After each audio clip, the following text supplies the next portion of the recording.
Olá, queridos, a paz, tudo bem?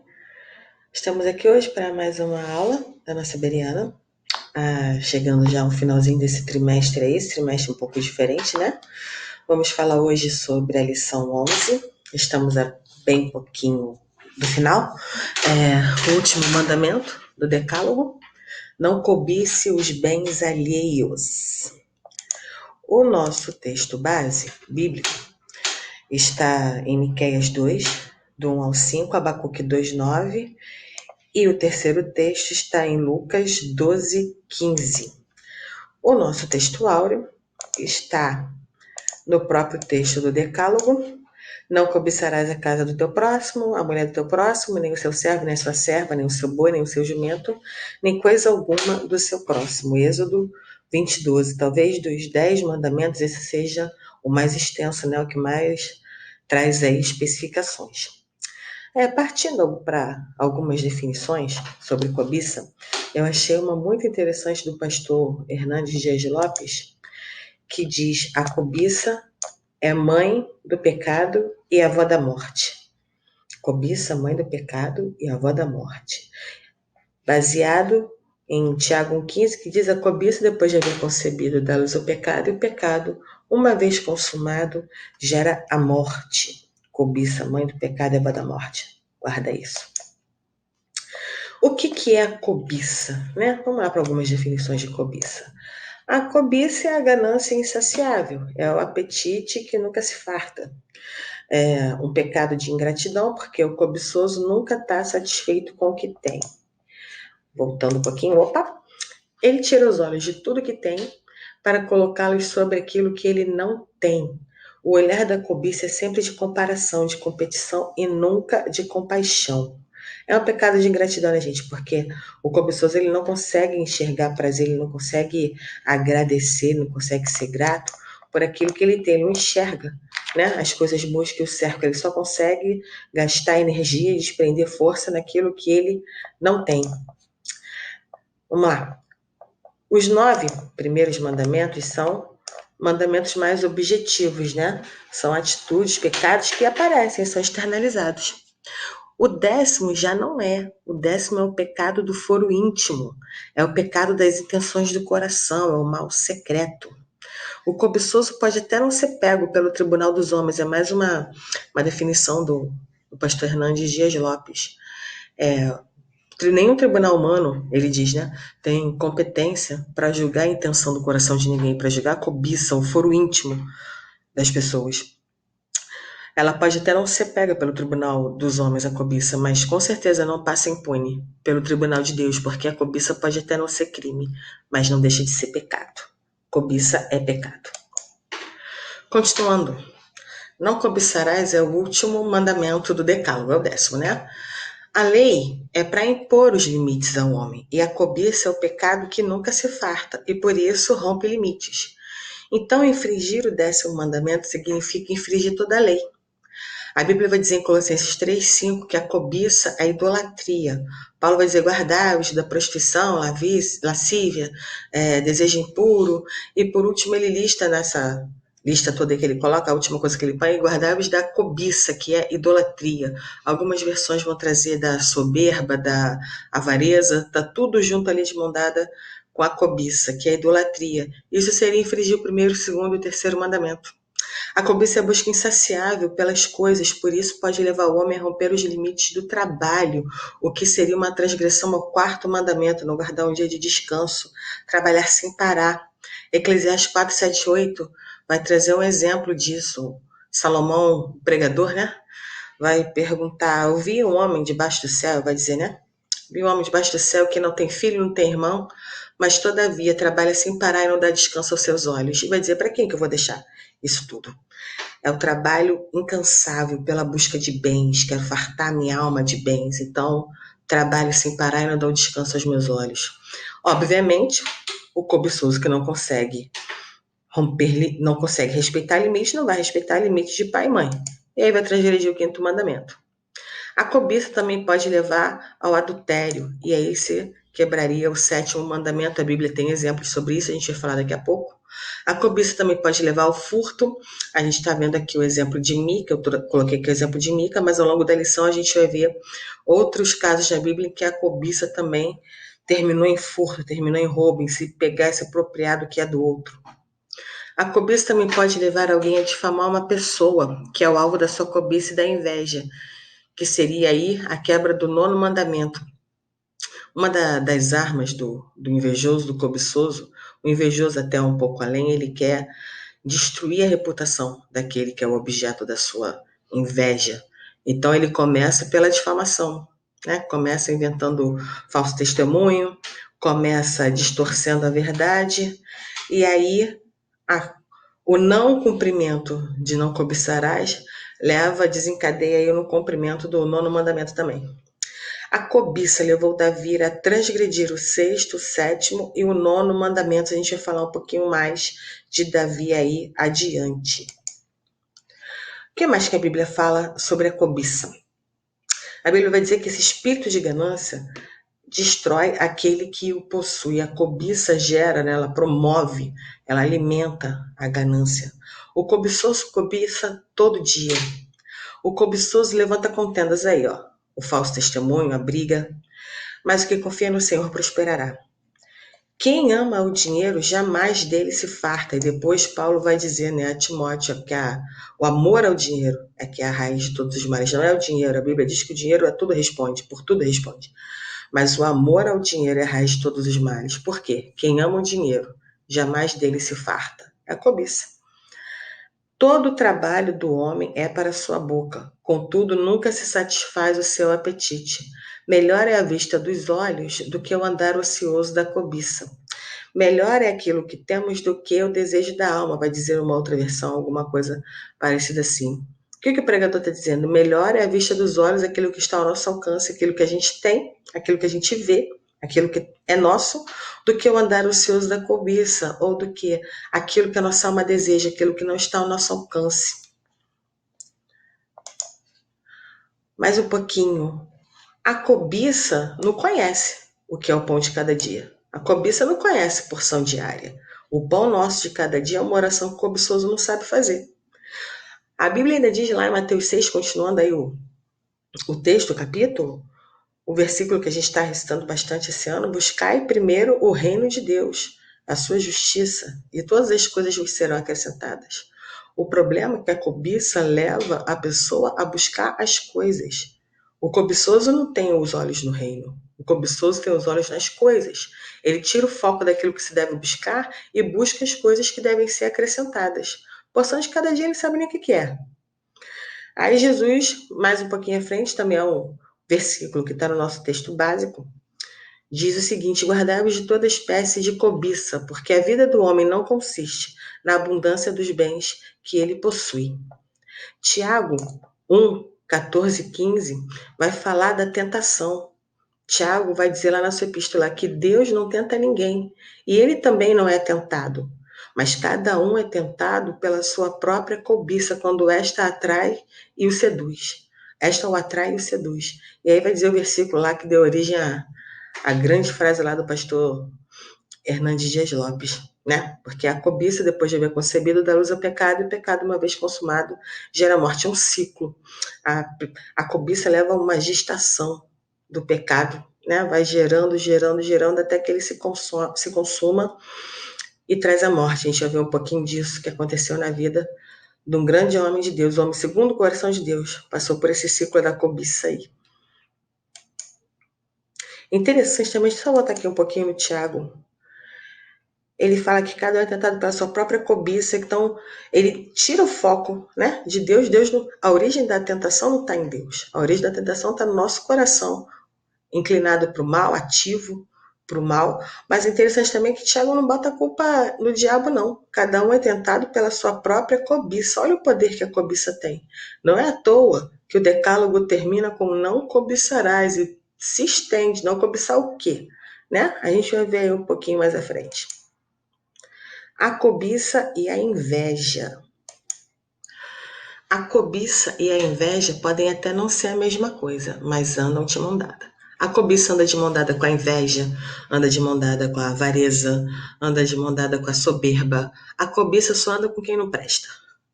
Mas existe uma diferença tênue aí, o pastor Walter Brunelli, nosso comentarista, ele até coloca aqui na nossa lição uma tênue passagem da cobiça para a inveja, a ponto de se confundirem uma com a outra.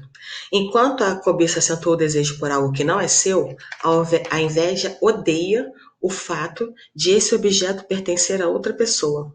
A inveja não se satisfaz com o sucesso alheio. É uma deformação de caráter. Pode-se dizer que a cobiça é mãe da inveja. Arrumaram uma irmã aí para o pecado, a inveja, mais uma filha aí para a cobiça.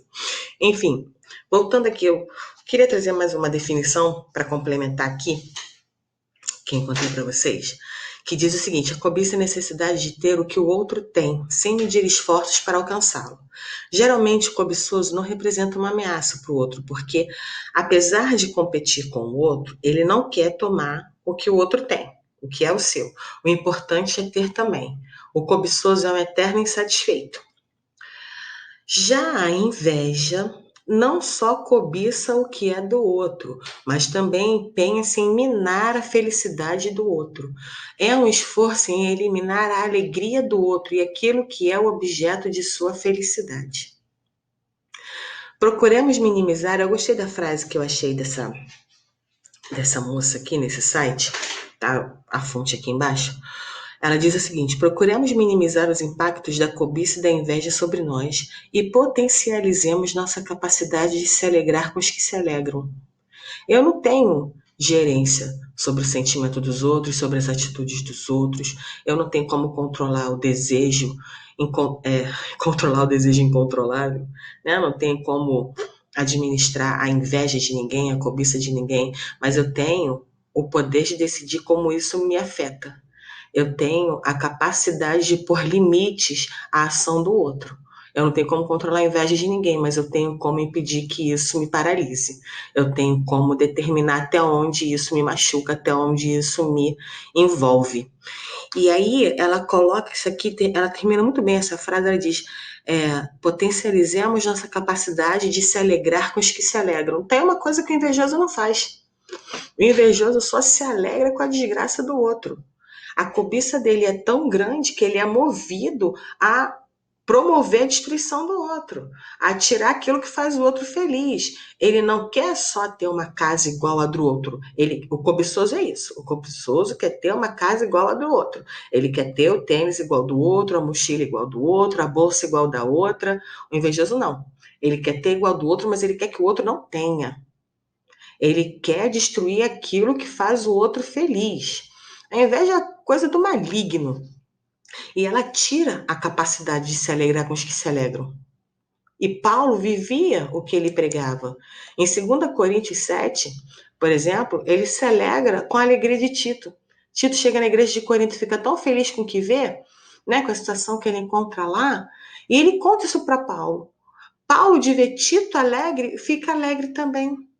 Se alegrar com os que se alegram. Vamos potencializar isso na gente, vamos reforçar o positivo. Em vez de a gente valorizar o negativo dos outros, se deixar consumir, se entristecer por conta de atos promovidos por inveja e por cobiça, vamos potencializar o que a gente tem de bom. É isso que a frase daquela moça que eu li aqui antes fala, e a Bíblia reforça isso. Vamos valorizar e potencializar nossa capacidade de se alegrar com os que se alegram. A inveja é uma coisa tão perniciosa que Salomão, lá em Provérbios, vai dizer o seguinte, Provérbios 27:4, ele diz assim: cruel é a ira, impetuoso é o furor, mas quem pode resistir à inveja? A inveja, ele diz, é a podridão dos ossos, aqui ó, 14:30. A inveja é a podridão dos... Imagina o osso podre, é igual a inveja. Os olhos invejosos correm atrás das riquezas, mas não sabe que a penúria o aguarda. Não se preocupa com o invejoso, não. A herança dele é a penúria. A herança dele é a pobreza. A herança dele é correr atrás de vento aqui, ó. Trabalhar movido por inveja é como correr atrás de vento. Está lá em Eclesiastes 4:4. Salomão, o pregador, né? Chegou lá e diz assim: eu vi que todo trabalho procede da inveja do homem contra o outro homem. Também isso é vaidade, correr atrás de vento. Sabe o que é correr atrás de vento? É se esforçar para nada. Você nunca vai pegar o vento. Correr atrás de vento é empregar esforço, força, se cansar, correndo, se esforçando, buscando aquilo que é impossível. Você nunca vai conseguir pegar. É isso que a inveja faz. Leva pessoas a lugares que ela nunca vai poder chegar. A cobiça e a inveja ainda. Gente, Jesus foi alvo de inveja. A Bíblia vai dizer que Pilatos sabia que Jesus tinha sido entregue por inveja. Em Atos 7,9, Estevão, quando faz o seu discurso lá, diante do Sinédrio, ele vai falar das invejas a inveja dos irmãos de José. Olha isso, como a quebra desse 10º mandamento do não cobiçarás leva à quebra de outros mandamentos. Né? O não respeitar limites. A lei foi para impor limite moral para gente, que também é o que rege a nossa sociedade até hoje. A inveja dos irmãos de José fez com que eles vendessem José, mentissem para o pai, mentiram para o pai. Por inveja, os saduceus prenderam e açoitaram os discípulos. Eu não preciso ter inveja do outro, porque, ainda que o pecador faça o mal 100 vezes e os dias se lhe prolonguem, eu sei com certeza que bem sucede aos que temem a Deus. Essa é a diferença nossa, né? A gente coloca os nossos olhos em Deus. Ainda que o pecador faça o mal 100 vezes e os dias se lhe prolonguem, eu sei com certeza que bem sucede aos que temem a Deus. Vamos potencializar o que tem de bom em nós? A cobiça e a derrota dos antepassados. Adão e Eva, né? Sempre paramos em Adão e Eva, tudo acaba em Adão e Eva, porque, né, na verdade, não é que acaba, né? Começa lá na Adão e na Eva. Tá aí na nossa revista, o comentarista também cita Adão e Eva. Né? Deus trabalha 6 dias. Pega o trabalho de 6 dias e fala pro homem, domina. Pronto, governa sobre tudo aí. Fiz isso tudo aqui, tô entregando na tua mão para você administrar aí para mim. Mas isso não foi suficiente, porque a cobiça leva sempre a pessoa a querer mais. Então não era suficiente dominar sobre tudo. Também queriam ser iguais a Deus. Olha a proposta da serpente. Não, o dia que vocês comerem esse fruto, vocês vão ser iguais a Deus. Conhecedores do bem e do mal, vocês vão conhecer que nem Deus conhece. E aí a cobiça leva Adão e Eva a pecarem. A primeira transgressão lá na humanidade. Opa, que eu fui para onde não tinha que ir. Acã. Gente, o povo de Israel entra, atravessa o Jordão rumo a Canaã, chegando, derrota Jericó, né? Muralha cai, aquela coisa toda, e grita, atravessa, ganha lá uma vitória que parecia improvável. Chega em Ai, que era um exércitozinho de nada, coisa muito fácil. Nossa, vamos ganhar. O que é Ai diante de Jericó? Por causa do pecado de um homem, de Acã, que cobiçou o tesouro, cobiçou os deuses pagãos, roubou, escondeu. Olha aí como é que é a transgressão da cobiça leva a transgredir outros mandamentos. Por conta de cobiça, ele roubou. Ele transgrediu o mandamento de não furtar. Furtou, porque cobiçou. E por conta do pecado de Acã, todo Israel sofreu. Todo Israel foi derrotado diante do exército de Ai porque um homem foi cobiçoso e transgrediu o 10º mandamento. Acabe, gente, pelo amor de Deus. O homem era rei, gente. O homem era o rei de Israel. Tinha tudo. Tinha trono, tinha rei, tinha casa de Israel, tinha casa em Samaria, tinha palácio, tinha trono, tinha tudo. Aí ele olha a vinha do Nabote e ele quer. Ele podia fazer uma vinha 1000 vezes melhor para ele, que ele era o rei, gente. Mas ele vê a vinha do Nabote e ele quer. Aí o Nabote, obviamente, não abre mão da sua herança. E aí, por conta da cobiça de Acabe, Jezabel, que era o demônio, aí passou ruim, levanta um falso testemunho, olha aí. O que a cobiça promove, né? Quebrou o 10º mandamento, levou a quebra do outro mandamento, que é não levantarás falso testemunho. Levou a quebra de outro mandamento, não matarás, porque Nabote foi assassinado por conta de um falso testemunho, levantado por cobiça, a cobiça de Acabe, e teve a sua vinha furtada. Olha aí, o ciclo é tudo começando com a cobiça de Acabe. Olha o ciclo de desgraça aí. Amã, outro Beuzebu, Amã, invejoso, coisa ruim. Gente, não se preocupa com o invejoso. Quando você preocupar com o invejoso, você lembra do Amã. Porque o invejoso acaba enforcado na forca que ele mesmo construiu. O fim do invejoso é a penúria. Lembra disso? Davi, segundo Samuel 11, vai contar a história de Davi. O que a cobiça fez na vida de Davi. O estrago que a cobiça fez na vida de Davi. Se ele tivesse obedecido o 10º mandamento, talvez não tivesse sofrido o tanto que sofreu. Continuando. O 10º mandamento, ele tem mais desdobramentos, né? Mais especificações. Ele vai dizer o que não cobiçarás. Não cobiçarás o quê? Não cobiçarás a casa do teu próximo, não cobiçarás a mulher do seu próximo, seus servos, as suas servas, nem os seus animais. Olha a abrangência da cobiça. Vamos começar por essa aqui, não vou nem me estender muito não, porque a gente já falou da Acabe, Acabe foi o que cobiçou a casa, né, do próximo. Embora ele tivesse uma casa até melhor, mas o cobiçoso é isso, ele sempre quer mais. O cobiçoso deve ser filho da sanguessuga, né? Dá, nunca acaba. Sempre dá.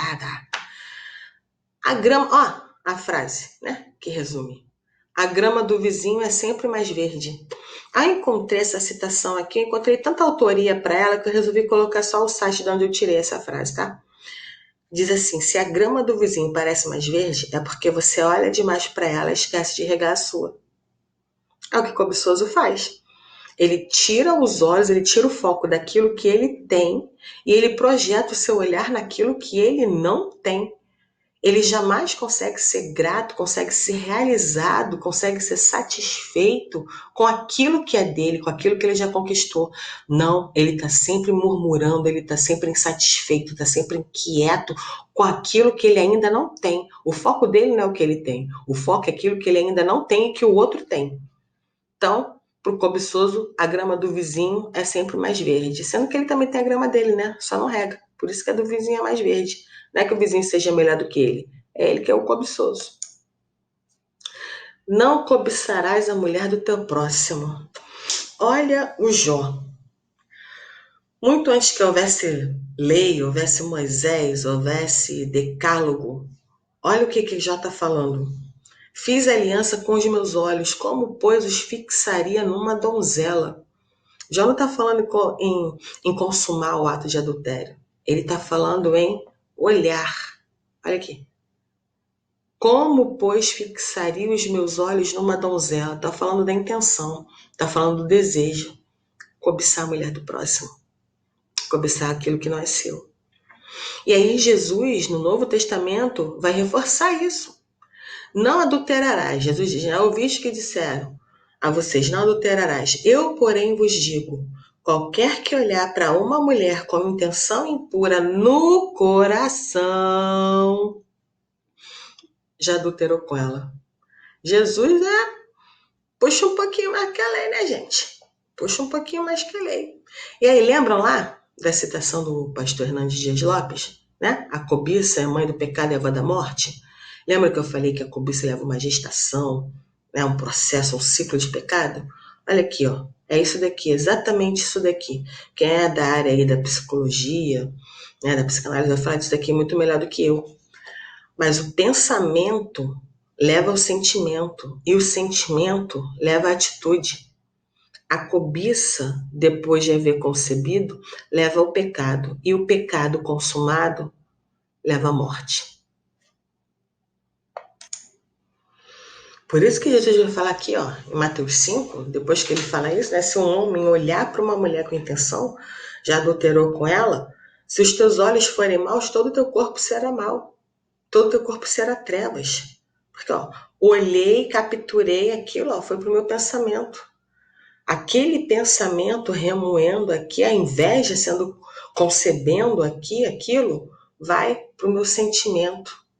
E a partir do momento eu pensei, senti, o próximo passo é fazer, é atitude. O texto base aí da nossa lição, lá de Miqueias 2, vai falar exatamente isso, reforça esse ciclo aqui, ó, de pensamento, sentimento, atitude. Miqueias 2, 1 e 2 vai dizer, ai daqueles que na sua cama maquinam o mal e que no seu travesseiro tem o intento, o pensamento malicioso, o pensamento ruim. Porque quando vem a alva, eles executam. a sua ação, executam a sua maldade porque tem o poder nas mãos de fazê-lo. Maquinou durante a noite, amanheceu, fez o mal. Pensamento, sentimento, atitude. Por isso que Paulo fala, cuidado com o que vocês pensam. Tudo aquilo que for bom, tudo aquilo que for honesto, tudo aquilo que for puro, tudo aquilo que for verdadeiro, tudo que tiver boa fama, seja isso que ocupe o vosso pensamento. Ele ainda vai dizer, transformai-vos pela renovação da nossa mente. Nós temos a mente de Cristo. E é aqui, ó, na mente, que começa a cobiça. Não cobiçarás. Desrespeitar o 10º mandamento leva à transgressão de todos os outros. A cobiça é um perigo, minha gente. Continuando. Não cobiçarás ainda a mulher do teu próximo, né? É o mal secreto, né? Cobiça é o mal secreto, é o desejo proibido. Ela não é crime, mas pode provocar um. A gente viu lá, né? Ela pode até não ser um crime, ninguém pode, né? A pessoa pode até não ser condenada, nenhum tribunal humano tem competência para julgar a cobiça, para julgar o foro íntimo. Ela não é crime, mas ela pode levar alguém a cometer um. Por cobiça, Davi cometeu um assassinato, cometeu um adultério, outro pecado, não crime, não, mas pecado, mas matou, mentiu. Davi cobiçou a mulher de Urias. A cobiça dessa mulher, né? Levou ao adultério, a uma gravidez indesejada, à mentira, ao assassinato de Urias e à morte do bebê fruto desse adultério. Olha o ciclo de desgraça que se estabelece na vida de Davi. Tudo porque ele não cumpriu o 10º mandamento, que era não cobiçarás a mulher do teu próximo. Ele deu vazão ao seu desejo. Ele deu vazão à sua carne. E isso não acabou bem, acabou em morte. Literalmente, porque o marido de Batseba morreu e o bebê morreu. Cobiça, mãe do pecado e avó da morte. 2 Samuel 12, né, logo depois que a Bíblia conta esse episódio da vida de Davi, vai vir o profeta Natan com a alegoria das ovelhas, né, vocês conhecem, e Davi se enfurece, porque aquele que tinha muitas ovelhas pegou a ovelha daquele que não tinha nenhuma. E quando Natan vê a fúria de Davi querendo aquela justiça, nada diz, mas esse homem é você, Davi, você está irado contra você mesmo. Então Davi cai em si, né? Ele tem noção do que ele fez, ele se arrepende.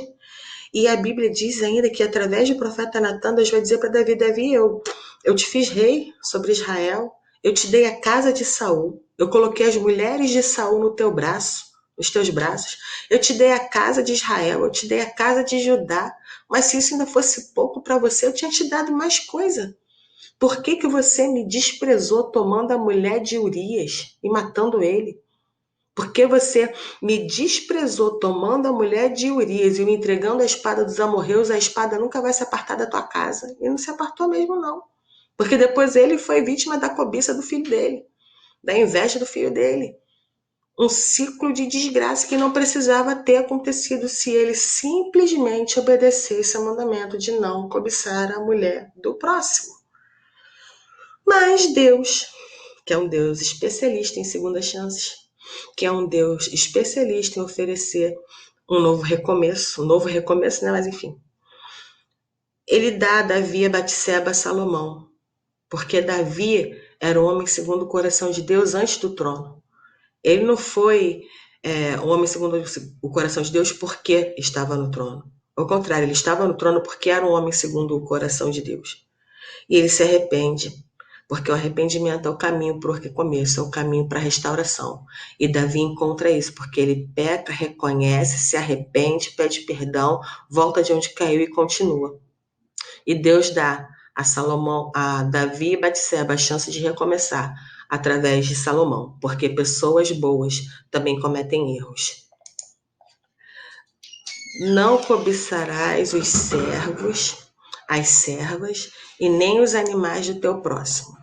É o bem do próximo, né, gente? São os bens do próximo. Aquilo que o próximo tem, né? Os objetos. A cobiça leva ao consumismo desenfreado nessa sociedade, nesse tempo louco que a gente vive, gente. Se tem uma coisa que é alimentada, é a cobiça daquilo que é a propriedade do próximo. É o consumismo sem limite. É o pecado da comparação. Ela ultrapassa o limite da necessidade. É uma coisa quando você precisa. Mas quando você passa a querer buscar além daquilo que é a sua necessidade, é cobiça. Eu quero ter o tênis igual ao do outro, né? Já falei, a mochila igual ao do outro, o computador igual ao do outro, o cargo igual ao do outro, o carro igual ao do outro, a família igual ao do outro, a grama mais verde é a dele, eu tenho que ter a minha também, sendo que eu não cultivo, eu não rego a minha grama, né? Mas enfim, é o pecado do querer ter para si. Não deve ser confundida com a vontade de melhorar. Deus quer sempre dar o melhor para os seus filhos. Salmo 81:16, através do salmista, Deus fala: se Israel me ouvisse, se Israel me obedecesse, eu saciaria com o trigo mais fino, eu alimentaria com o mel que sai da rocha. Nenhuma conquista à base do meu esforço será maior do que uma recompensa da parte de Deus. Então, esperar em Deus é a melhor opção. Vamos lá? Terminando aqui, partindo aqui pro finalzinho. O problema é que a cobiça não reconhece limites. Provérbios 25:16, Salomão vai dizer o seguinte: encontrou mel? Come só o que te basta, para que você não venha comer demais e vomitar. O problema é que a cobiça não sabe atender isso. A cobiça não reconhece limites. Tão importante quanto sair do lugar é ter a capacidade de parar. Depois vocês procurem aí, eu li isso daqui, eu me lembrei muito da história de uma mulher chamada C.J. Walker. Opa, calma aí.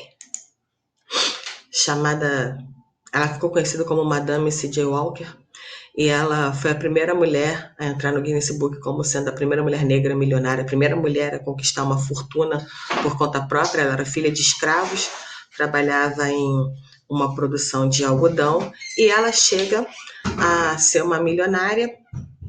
Ela chega a construir uma fortuna tão grande que ela é vizinha do Rockefeller. Ela consegue construir uma mansão do lado da casa do Rockefeller, e ela faz a sua fortuna toda vendendo produtos de beleza para cabelos de mulheres negras. E ela faz a sua fortuna toda com vendedoras que trabalham para ela vendendo os produtos dela.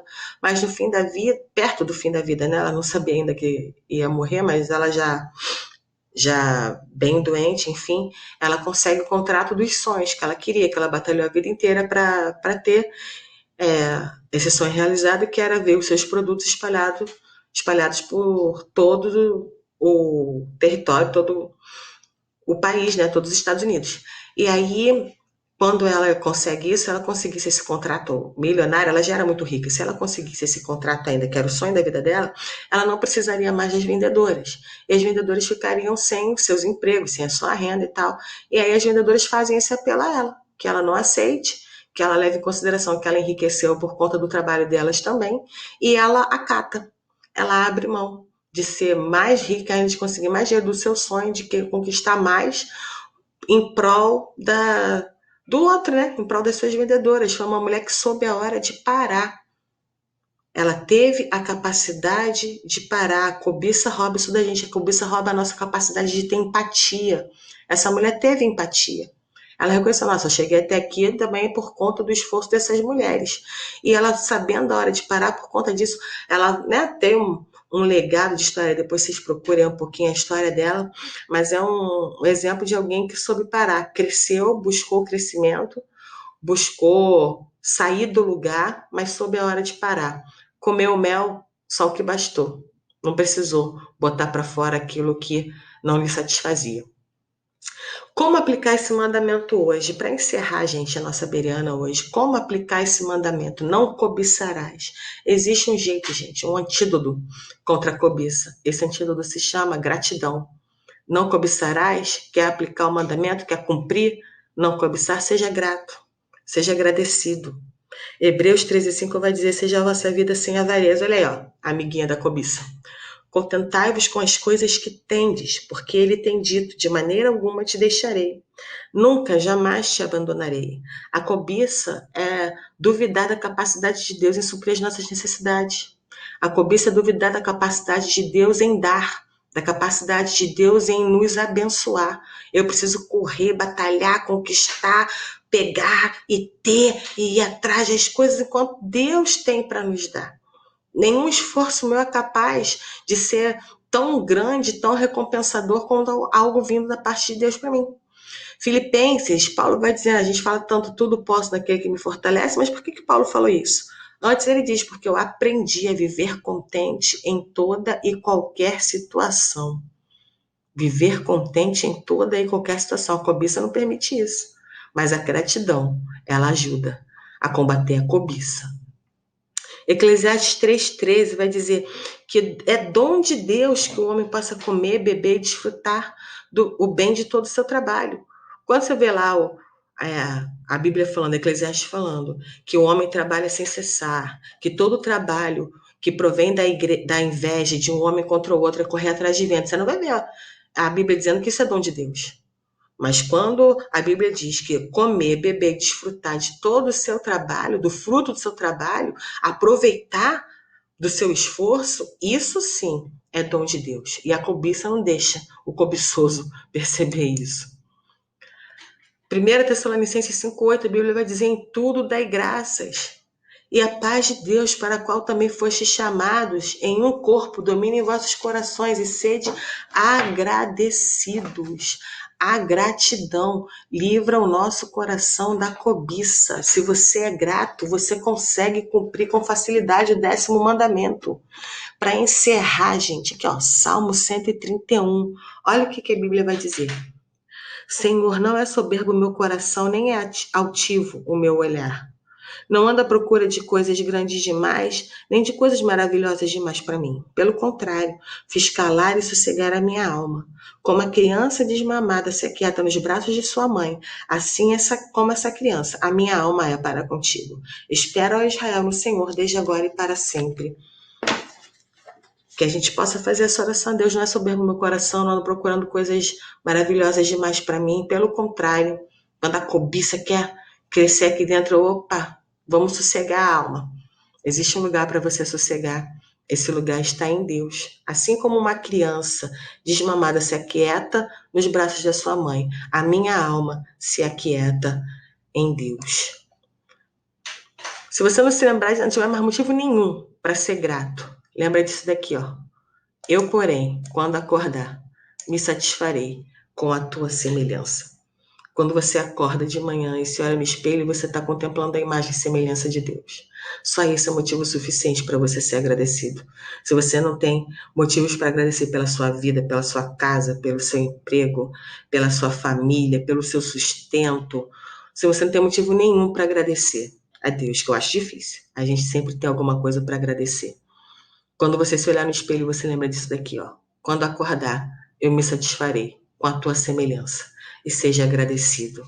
A gratidão livra a gente da cobiça. Para terminar, vou te fazer esse convite aqui, mas eu me encolhi aqui pro cantinho. Se você quiser interagir, eu vou te convidar a acessar esse site aqui, ó, mente.com. Vai abrir uma tela parecida com essa daqui. Nesse espaço digitável aqui, você coloca esse código 800412, envia, opa, cliquei de verdade, envia aqui, clica no botão azul, escreve uma palavra que expresse o motivo pelo qual você é grato a Deus. Você pode colocar lá, sou grata a Deus pelo, sei lá, pelo sustento, pela saúde, pela vida, pela família, pela igreja, pela salvação. Você escolhe uma palavra e clique em enviar. Envie a sua palavra aí pela qual você, que representa aí o seu motivo de gratidão a Deus. Nós vamos formar uma nuvem de palavras lá, né, com quem quiser participar. E aí, conforme for, na EBD a gente mostra lá para vocês o resultado aí dessa interação. Tá? Uma maneira da gente estar junto, da gente interagir, mesmo à distância. Que Deus abençoe você, que Deus guarde o nosso coração da cobiça, o pecado que começa aqui, ó, pecado interno, mal secreto, que Deus nos livre do coração enganoso e que a gratidão seja o nosso antídoto do nosso combate a toda a cobiça e inveja que possa querer vir nos perturbar e nos guarde da inveja e da cobiça alheia. Deus abençoe você. Um abraço, até a próxima.